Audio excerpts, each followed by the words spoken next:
भक्ति कितने प्रकार की होती है? 9 प्रकार की भक्ति होती है। 9 प्रकार की भक्ति कौन कौन सी है? पहली भक्ति कौन सी है? प्रथम भक्ति संतन कर संगा। पहली भक्ति कौन सी है? संतन कर संगा। हमें संतों का संग करना चाहिए, संतों के पास में आके बैठना चाहिए। जहां पर भगवान का चिंतन हो, भगवान की चर्चा हो, वहां पर आके बैठो, भगवान का चिंतन करो और सभी को भगवान का चिंतन करवाओ।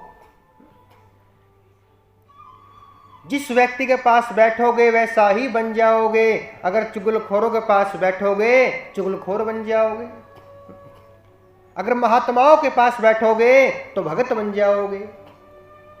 मान के चलो 4 व्यक्ति बैठे हैं, वो मदिरा पान कर रहे हैं और उनके बीच में एक अच्छा व्यक्ति जाके बैठ जाएगा, तो वो 4 व्यक्ति क्या करेंगे? उसको भी मदिरा पीनी सिखा देंगे।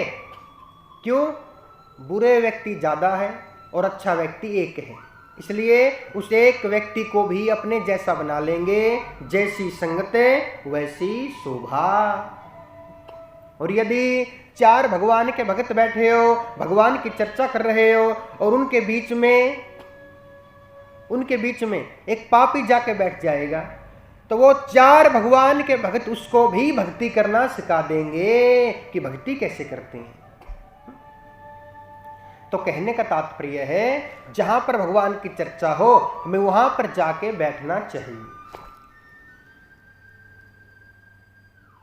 ये तो पहले प्रकार की भक्ति है। दूसरे प्रकार की भक्ति कौन सी है? अति ममम प्रसंगा। दूसरे प्रकार की भक्ति है, यदि हमारी कॉलोनी के आसपास हांसी शहर में कहीं भी कथा चल रही है और आपको पता चले कि कथा चल रही है, सब काम छोड़ दो, कथा में चले जाओ,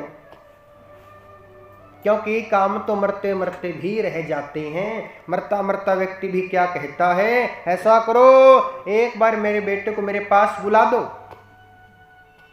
पूरी जिंदगी परिवार में निकल गई, पूरी जिंदगी बेटे बेटी में निकल गई और मरते मरते भी परिवार को ही याद कर रहा है, ना कि भगवान को। तो काम तो मरते मरते भी समाप्त नहीं होते, इसलिए काम को छोड़ दो। जैसे गोपियों ने श्री कृष्ण भगवान के लिए सभी काम छोड़ दिया। जब कृष्ण भगवान रास करने के लिए गोपियों को अपने पास बुला रहे थे, तो रात्रि में जो गोपियां काम कर रही थी, कई गोपियां भोजन तैयार कर रही थी, कई गोपियां कुछ कर रही थी, तो सारा काम छोड़ दिया, भगवान के पास में चली आई। ऐसी बावली हो गई कि भागी भागी भगवान के पास में चली आई। इसलिए सब काम छोड़ दो और जहां पर भगवान का चिंतन चले, कथा चले, वहीं पर चले जाओ कथा सुनने के लिए। और यदि आप दूसरे श्रोताओं को कथा में लेके आओगे तो ये भी बहुत बड़ा फल मिलता है। जैसे आप कथा सुनते हो तो आपको कथा सुनने का फल प्राप्त होता है। यदि आप किसी दूसरे श्रोता को कथा में लेके आते हो तो आपको डबल फल प्राप्त होगा। क्यों? आपने क्या किया? आपने भगवान के साथ में किसी दूसरे व्यक्ति को जोड़ दिया, इसलिए आपका भला होगा, आपने अच्छा काम किया है। तो कहने का तात्पर्य है, यार अगर आपको कोई ना कोई मिले, उसको ना पता हो कि कथा चल रही है, तो आप उसको बताओ कि कथा में आओ, कथा सुनो। ये भी भक्ति है। तीसरे प्रकार की भक्ति कौन सी है? चरण वंदना, चरण सेवा। माता पिता की सेवा करनी चाहिए, गुरु का मान सम्मान करना चाहिए, भगवान की भक्ति करनी चाहिए। ये भी तीसरे प्रकार की भक्ति है। और व्यक्ति ऐसा हो चुका है, ना तो भगवान पे विश्वास करता, ना भगवान की भक्ति करता, ना गुरु को मानता और माता पिता का अपमान कर रहा है। भला कैसे होगा? घर में खुशियां कैसे आएगी? यदि आप ये 3 काम कर लोगे तो यहां से गद्दी से पक्का बोल सकता हूं आपके पास में किसी प्रकार की कोई कमी नहीं रहेगी। 3 काम कौन कौन से हैं? माता पिता की सेवा, गुरु जी का मान सम्मान, भगवान की भक्ति। बहुत जल्दी आपके जो पाप है पाप समाप्त हो जाएंगे और पुण्य ज्यादा हो जाएंगे और आपको हर खुशी मिलेगी भगवान की कृपा से। इसलिए सेवा किया करो, जो अपने से बड़े हैं उनका मान सम्मान किया करो। चौथी प्रकार की भक्ति क्या है? गुणनयन। यदि आप भगवान का भजन कर रहे हो, भगवान का चिंतन कर रहे हो, तो भगवान का चिंतन करते समय आपके मन में कोई गंदे विचार ना आए। बैठे हो भगवान के दरबार में और मन चला गया कहीं बाहर, मन में गंदे विचार हैं, दिमाग में पता नहीं उल्टा सीधा क्या चल रहा है, और बैठे हो भागवत में, तो उसका क्या फायदा? जुबान पे मिठास है, मन में पाप है, तो क्या फायदा? जिनकी जुबान पे मिठास है, मन में पाप है, उनको कहते हैं कपटी। वो होते हैं कपटी व्यक्ति। जैसे कि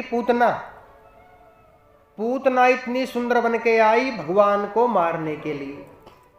जुबान पे तो मिठास है, कन्हैया कितने प्यारे हैं, कन्हैया कितने सुंदर हैं, जुबान पे मिठास है, और मन में पाप है। पाप क्या है?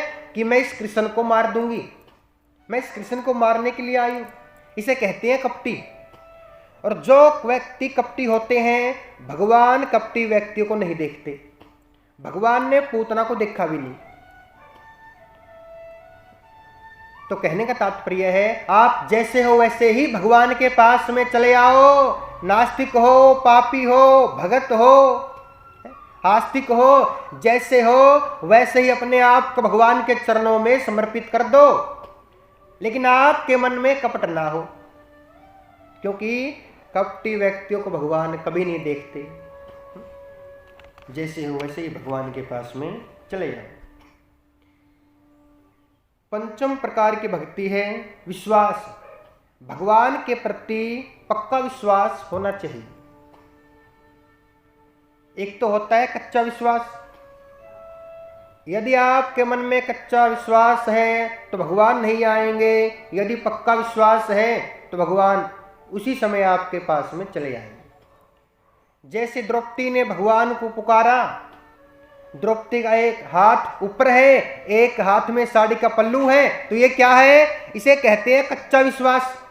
कच्चा विश्वास है, पक्का विश्वास नहीं है। जब दोनों हाथ छोड़ दिए, साड़ी का पल्लू छोड़ दिया ना, और दोनों हाथ ऊपर कर लिए, तो उसे कहते हैं पक्का विश्वास। अपने आप को भगवान के हवाले कर दिया। जीवन है तेरे हवाले ओ मुरली वाले।